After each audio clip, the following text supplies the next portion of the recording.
Next is monetary policy. Monetary policy means all the policies adopted by central bank of an economy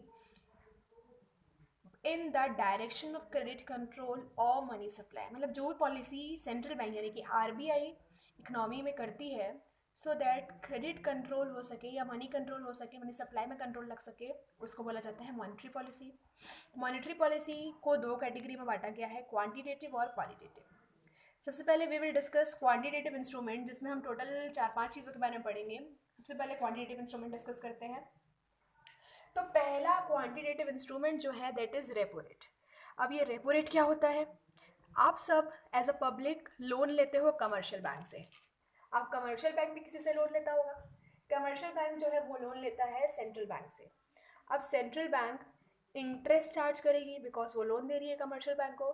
so basically जिस interest rate में central bank loan देती है या जिस the rate at which central bank advances loan to commercial bank is repo rate. Simple सा logic है। अब excess demand में क्या करेगी और डेफिशिएंट डिमांड में क्या करेगी? As we all know, excess demand में लोगों के पास पैसा ज़्यादा होता है एंड डेफिशिएंट डिमांड में पैसा कम होता है। तो अगर सिचुएशन है एक्सेस डिमांड की, आरबीआई क्या करेगी? RBI will increase the repo rate. अब समझिए ध्यान से, रेपो रेट को अगर वो इंक्रीज कर रही है इट मीन्स कमर्शियल बैंक को लोन लेना महंगा पड़ रहा है आरबीआई से। अब कमर्शियल बैंक इसका भुगतान किससे लेगा? इसको किससे कवर अप करेगा? कंज्यूमर से, जो उसके कंज्यूमर्स हैं, क्योंकि कंज्यूमर्स डायरेक्टली आरबीआई से डील नहीं करते, कंज्यूमर डील करते हैं कमर्शियल बैंक से। अब कंज्यूमर्स को इंटरेस्ट लेना, लोन लेना महंगा पड़ेगा since the interest rate has increased. अब एज अ कंज्यूमर अगर हम सोचें तो हम कम इंटरेस्ट, हम लोन कम लेंगे, रीज़न बीइंग इंटरेस्ट महंगा हो गया है। और हम अगर कम लोन लेंगे तो मनी सप्लाई भी कम हो जाएगी इकोनॉमी में, पैसे कम आएंगे हमारे पास और एक्सेस डिमांड की सिचुएशन ठीक हो जाएगी। Just opposite we will do in case of deficient demand. Deficient demand में क्या करेंगे हम कि आरबीआई सबसे पहले तो भैया रेट को कम कर देगी, इंटरेस्ट रेट को, क्योंकि आरबीआई नो डेफिशिएंट डिमांड है भैया, मतलब मनी सप्लाई कम है इकोनॉमी में, उसको बढ़ाना है। तो वो अगर इंटरेस्ट रेट को कम करती है अपने, तो कमर्शियल बैंक भी अपने इंटरेस्ट रेट को कम कर देगा एंड एज अ कंज्यूमर आपको लोन लेना सस्ता पड़ेगा कमर्शियल बैंक से और आप ज़्यादा लोन लेने की कोशिश करोगे। सिंस आप ज़्यादा लोन ले रहे हो, मनी सप्लाई बढ़ेगा and this will lead to correction of deficient demand. The next is reverse repo rate. Reverse repo rate is what? Just opposite, जब कमर्शियल बैंक अपने पैसे को डिपॉजिट कर रही है सेंट्रल बैंक के पास एंड इन रिटर्न उसको इंटरेस्ट मिल रहा है, that is reverse repo rate. So in case of excess demand what will happen? In this situation RBI will increase the reverse repo rate. Excess demand है, RBI reverse repo rate को बढ़ा देगा।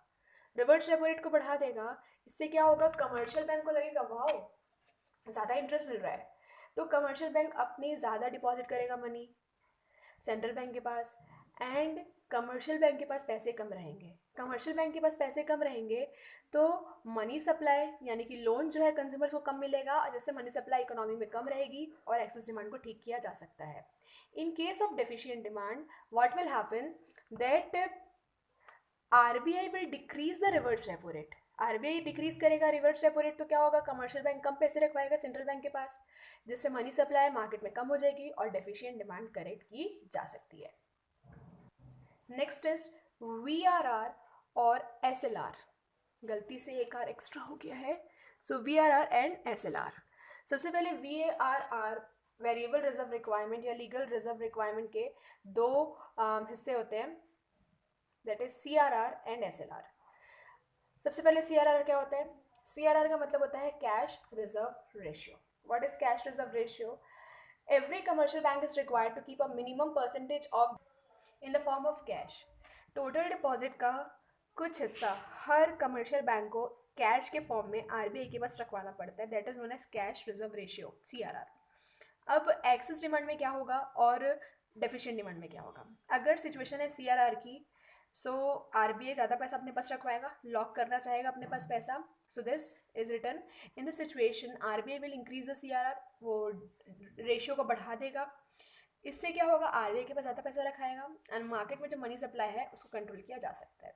इन case of deficient demand what will happen, RBI will decrease the CRR, RBI CRR को decrease कर देगा, जिससे RBI के पास कम पैसा लॉक रहेगा एंड मार्केट में मनी सप्लाई इंक्रीज हो जाएगी, जिससे डेफिशिएंट डिमांड ठीक हो सकती है।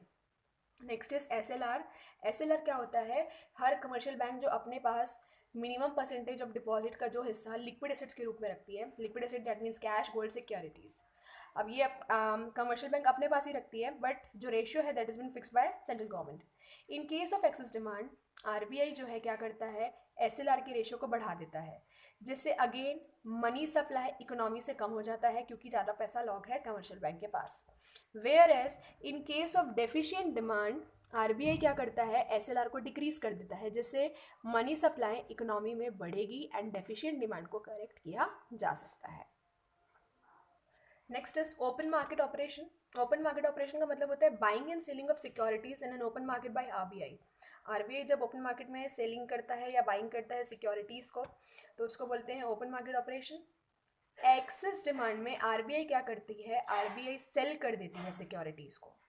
अगर आरबीआई सेल करेगी तो सिक्योरिटीज जाती है कंज्यूमर के पास एंड मनी जो है वो आरबीआई के पास आ जाता है, जिससे अगेन मनी सप्लाई कम हो जाती है एंड एक्सेस डिमांड को करेक्ट किया जा सकता है।